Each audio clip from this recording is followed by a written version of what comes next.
Hello fellow shapers. Um,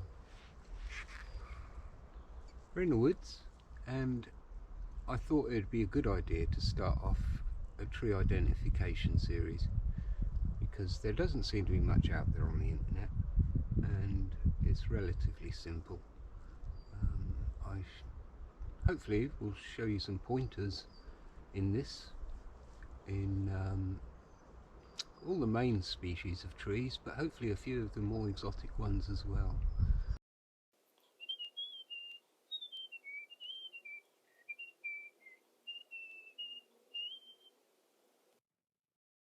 So to start the series off, I think we're going to have to go with the black alder. There is black alder in the background over there. From a distance it can be recognised by its grey tinge. It's a little bit ash looking and also a little bit birch. The birch, because it is actually in the same family as the birch, and you'll often find them paired together because alder will grow along the banks of rivers. It's known to be a pioneer for woods. This whole woods that I'm in now would likely have started from here. This is the source of the woods. There's a river going through here. There's several rivers going through here and a lot of streams, and this is perfect conditions for the black alder, which is what this is, and other species of alder as well. All the varieties of alder are quite happy to live submerged in water, which has many benefits, as you can imagine. The otters love it, for one. It holds the banks together with its root system, which can stretch along the banks and grow intermittently over large distances. And then once that's established along the edges of the banks, you get the silver birch moving, which is in the same family. So often you will find, not all the time, but often you'll find that there will be the alder right next to the river and the silver birch not too far away. And then you'll get other species of trees a little bit further out of the marsh area as it dries out a little bit. So what's the benefits of alder? There's a lot. It's a very versatile wood. It's classed as a medium wood. It's also called ulmus gluttonus. Ulmus gluttonus, I think it's called. The gluttonous, I'm guessing, is the fact that it drinks lots and lots of water. So excessive amounts of water. And because it drinks so much water, it's actually a really bad wood to use for fire, unless it's been left for a very long time, because it holds the moisture, as you would expect a river tree to do. The roots on it are they form little catalysts, little nodules, which are contain nitrogen and feed the soil as they grow and die, and then leave the deposit of nitrogen back in the soil, which then obviously all the other trees like and take advantage of. Much like the peas and the bean family does on allotments. They produce little nodules that, again, if you leave them in the ground, will actually improve the soil quality. So that is its key benefits. You can use it for, a lot of people use it for furniture. When it's finished and sanded, it's got a kind of honey glaze to it, which is quite pleasant to the eye, and it's quite often used instead of finer pieces of wood, because you can get away with it, quite frankly. It's very easy to sand. It takes most varnishes easily. It's a pleasure to carve. When it's wet, and not too bad when it's dry.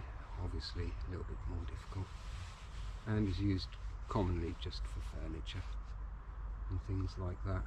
But also in the past it was used for the walkways across the marshlands.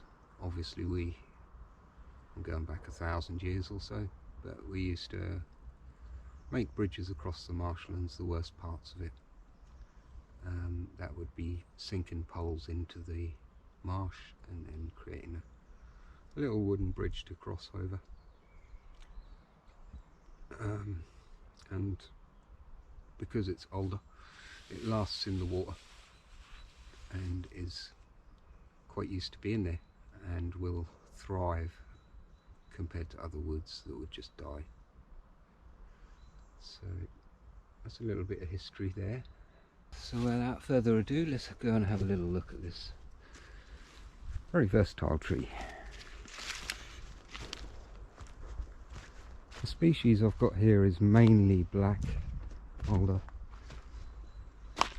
It can cross with grey quite easily, but the older trees like this one, for example, will get a diamond shaped fissures through it and horizontal bits, much like the birch, because it is in the birch family, and there you can see why, because of the horizontal lines. But as it ages it becomes more gnarly and the fissures get deeper and diamond shaped. So we're just going to go into here, try and find a bit younger. Yep, this is all older. And here's one of the signs that gives it away. This looks like a cross. There would be black if that was black alder. Well, blacky purple, so yeah, and it is getting on a bit, so this still could be black alder. I think it is actually, yeah. Just trying to throw me off a little bit, but yeah, you can see the same structure even on these younger ones. It hasn't got the fissures, diamond shapes, and it's quite smooth. Very easy to mistake it with a birch. Again, as they get older, the bark stretches. See, this one looks a lot more grey coloured, so there might be some grey alder in here as well. But yeah, the leaves, it's obviously going to be a bit difficult to show you them at the moment, because but basically you're looking at something like this. Let's get that one off.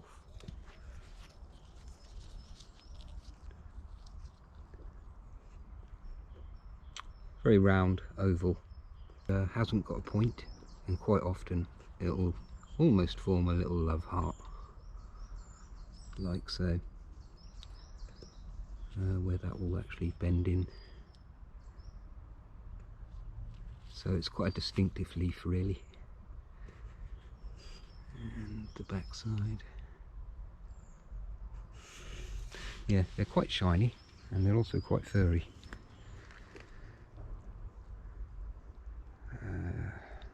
Also, this time of year, we should hopefully find its fruit from the previous season. If I hold you up there, it's in the form of little cones.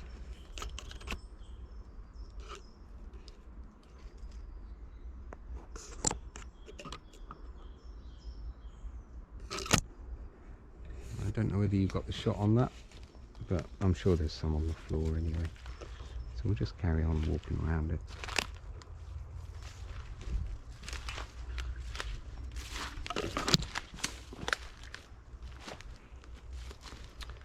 And here we are. Don't have to go far. Very tight. They do open up, but at the moment these ones are closed. And that's about as big as they get. So they're very small. Quite an interesting fruit. but a dead giveaway to it being Alder. The cones, when they're in their green phase, are actually quite interesting as well, because they grow on the banks of the rivers and streams.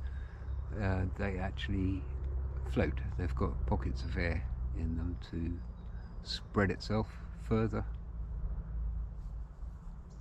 down the river. So all in all, it's a very it's a liver.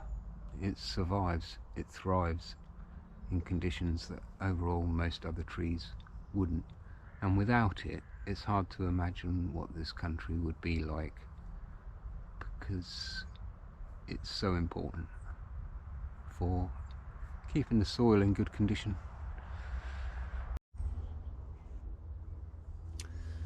The flowers will appear before the leaves will in early spring, and male and female buds will appear on the same tree, so it's self-propagating. Also the male flower is long catkin, and it can go up to about 10 centimeters. As it gets older, it turns yellow and it sheds its pollen. So here we have a large Alder specimen. As you can see, it really does change in texture. But if you look closely, you've got the same colours and things as it was. It's just been stretched out. And it's created this gorgeous pattern on the bark. At a guess, this could be anything up to 200 years old. This is definitely one of the largest ones in this area. And it's a beautiful tree. And it's a pleasure to be camped right next to it.